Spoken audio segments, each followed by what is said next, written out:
this morning. George Santos might be gone, but make no mistake, the extreme MAGA Republicans are still running the House of Representatives. Some, like Marjorie Taylor Greene, are even taking credit for getting Speaker Johnson to flip-flop on impeachment. Because of her, we will spend more floor time on baseless accusations and political gamesmanship instead of voting to lower costs or fund vital services that everyday Americans rely on. And some within the pro-Putin caucus on the House Republican side are sabotaging America's efforts to fund Ukraine's war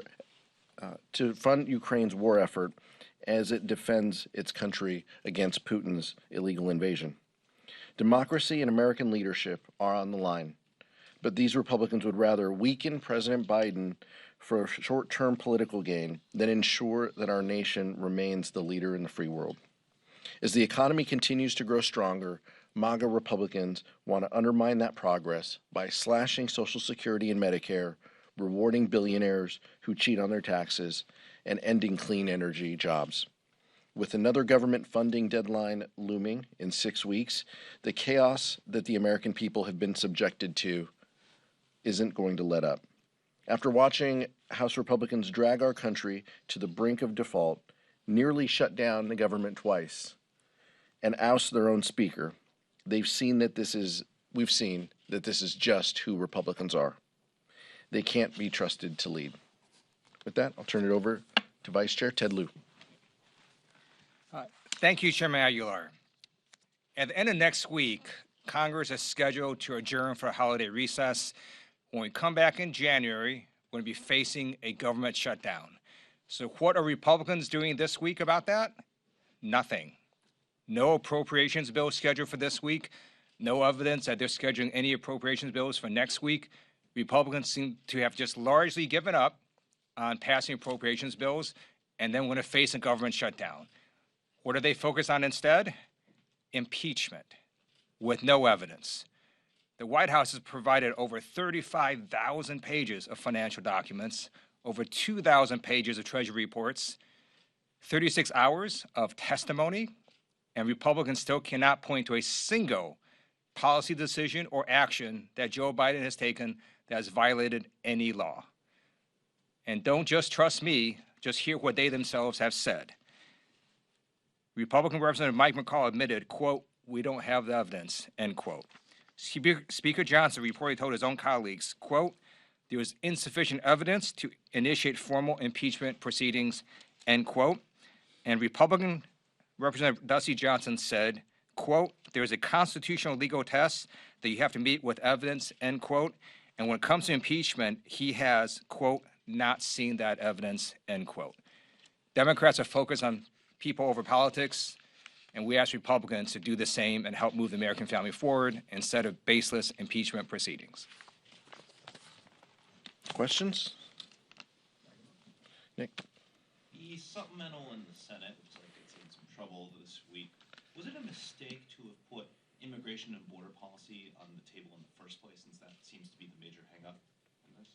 I don't think that was a decision that House Democrats made. I think we have been ready and willing to vote on a national security supplemental, and I think many Senate Democrats and even some Senate Republicans have been willing to engage on the national security supplemental from the beginning. Some of Leader McConnell's first statements on this were in support of Ukraine and that top line number that the president sent over. So I guess the question is, where are they now? Where are where is the chairman of the Intelligence Committee? Where is the Armed Services, chairman in the House? And why aren't they supportive of giving Ukraine the vital funding that they need to stop Putin from marching through Europe? House Democrats would be willing to vote on a clean Ukraine funding as well as a national security supplemental, but it seems that Senate Republicans seem more focused on making and maybe following Speaker Johnson's lead in making this political. Speaker Johnson made this incredibly political with Israel funding. It was not a serious effort to supply funding to our trusted ally in Israel. We saw him and House Republicans play politics with that, and now we see Senate Republicans following that lead. Vice Chair. Other questions? Eric? A question on the shutdown appropriations. We're hearing some chatter from Republicans that you guys may be hearing a top-line deal. Are you having any sense that you might get a top-line number now that the Freedom Caucus has moved a little bit towards the center on that? I'll defer to Ranking Member DeLauro on the latest updates for that, and Leader Jeffries.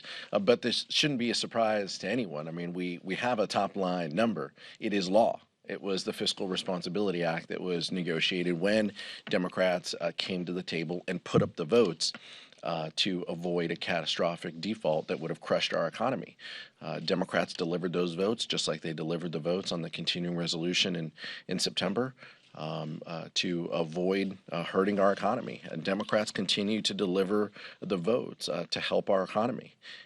And unfortunately, it's Republicans who don't see that. And you have Senate Republicans, Senate Democrats, House Democrats, and President Biden all supporting current law in the Fiscal Responsibility Act. It's just Speaker Johnson and the extreme MAGA Republicans in the House Republican Conference who don't quite know what their position is. They oppose it. They want 1.4. They want 1.57 without some of the side discussions and agreements. So we just don't quite know where they are. Chad? Thank you. Good morning. You talked about them focusing on impeachment rather than appropriation bills here. Obviously, you guys must think that there is some, and do you think that there is some political advantage to Democrats if they're going to go off on this tangent here with impeachment when they're not addressing funding the government or the supplemental? How do you use that politically against them if you think that that's a bad idea for them to go down that route? We're not concerned about the politics of this. We're concerned about governing. There's going to be plenty of time for politics, but this is a serious time for serious work. We've got to fund government. We need to help Ukraine. We need to support our colleagues in Israel. There's a lot to do. What we can do, Chad, is highlight exactly what is going on. And we think by doing that, it will be very clear that this Republican so-called majority is more focused on, censures and impeachments and chaos and extremism than they are about actually governing. We think that'll be clear, and we think that will be the lasting legacy of this Republican conference. Sure. When Democrats are in control, we passed the Inflation Reduction Act to reduce costs, particularly in the area of prescription drugs. We also passed an infrastructure law to ease supply chain bottlenecks to help lower costs. Right now, we're focused on creating jobs and also on fighting back against price gouging. At the same time, what we see with Republicans is they're focused on impeachment. We're simply highlighting that and presenting the contrast, and the American people can decide which party is taking their concerns and trying to help the American family. He knows a little what he's talking about as a impeachment manager for the second impeachment that was bipartisan in support. Heather? I do. On impeachment, I know how you both feel, but if they do open this inquiry with a vote next week, should the administration then be more compliant with the subpoenas? Because that was the issue that you had with them and the Trump administration. Well, I think what we're interested in is ensuring that there's a fair and legal process. I'll leave that up to the White House counsel to give advice to the president and the executive branch. I'm not a real attorney. Vice Chair Lieu is, and I'll let him speak. But I think what we're concerned about, and what Democrats have said time and time again, is let's use this standard then. This was a standard that was previously took a vote in the House in order to go to the next step. We appreciate the administration being so forthcoming and providing documents, thousands of documents, and over to the House majority. But if this is what they want to devote their time on without any proof or evidence, that's then they're free to do that. I'm a recovering attorney, but even I know that you need evidence to go forward with an impeachment inquiry. Unlike with President Trump, he incited an insurrection. There was video of it. There was audio of it. There were 140 police officers injured. There was damage to the Capitol. Here, there's just no evidence. There's no transcript, no video, no evidence of any wrongdoing by President Biden. And Republicans can't even explain what action he took or what policy decision Joe Biden made that somehow broke any law. And I think your question is not quite correct. The White House has been extremely compliant, providing over 35,000 pages of financial records, 2,000 Treasury reports, 36 hours of testimony, and Republicans still have not found a single shred of evidence to implicate Joe Biden in any wrongdoing. You guys have this briefing later today that Leader Jeffrey's call on safety for members in Washington, D.C. You've obviously had a few incidents with members of your caucus this year.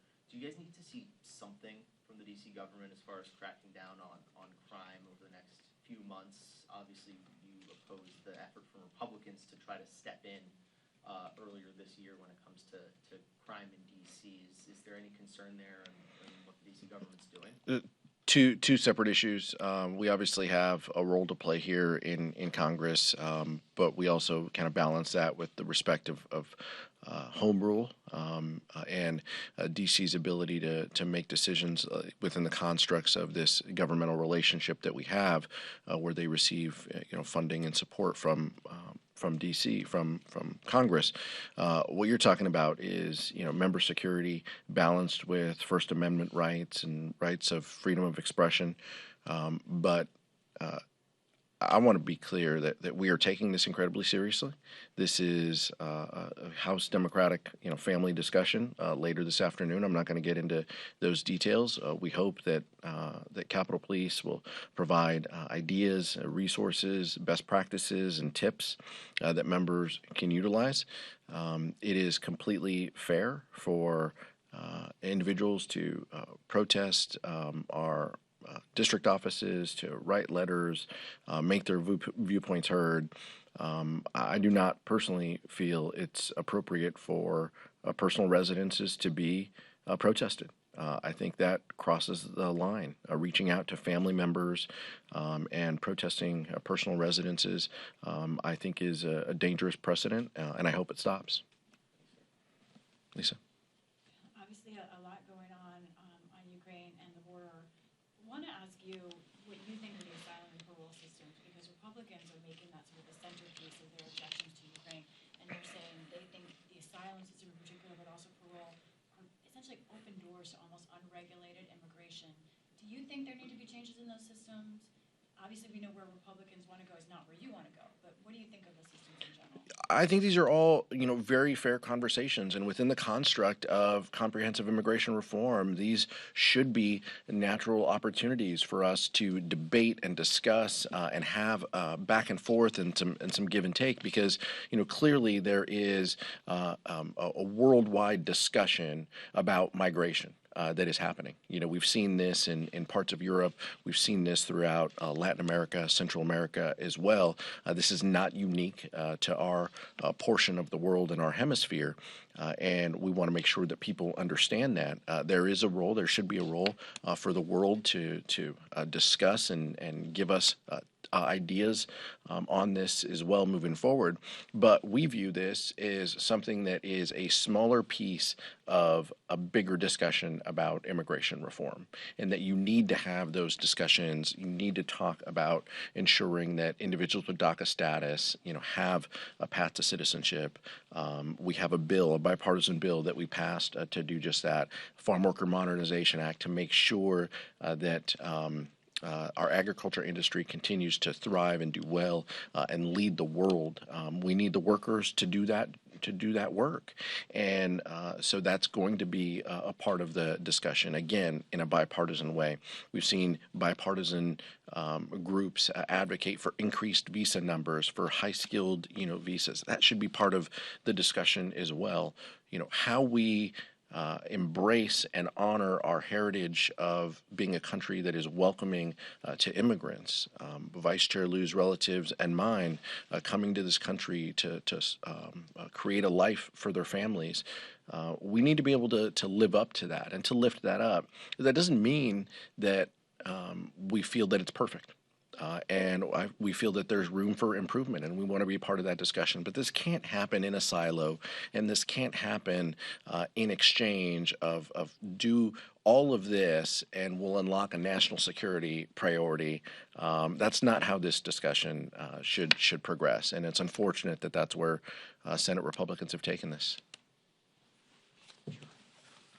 The Ukrainians are fighting for their lives. They're fighting to make sure their country still exists.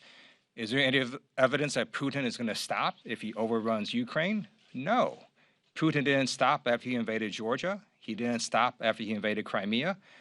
And to put this incredibly important national security priority for the United States and for Ukraine and to link it to asylum makes no sense. There's literally nothing that is the same between these two issues. And are Republicans saying somehow we're getting too many Ukrainian refugees and that's why we have to fix asylum?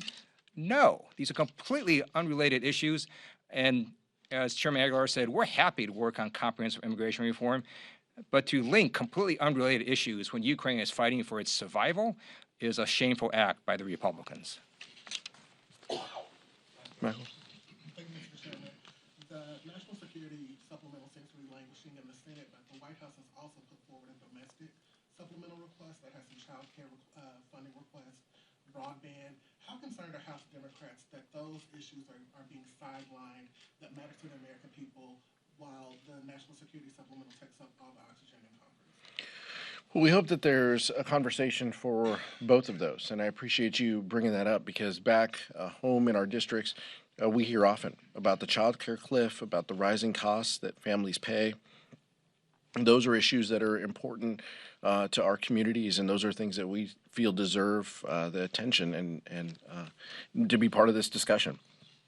You're right, a lot of the DC energy has been about the national security side, but we hope that the domestic side also receives due consideration and support. Thank you. Thank you.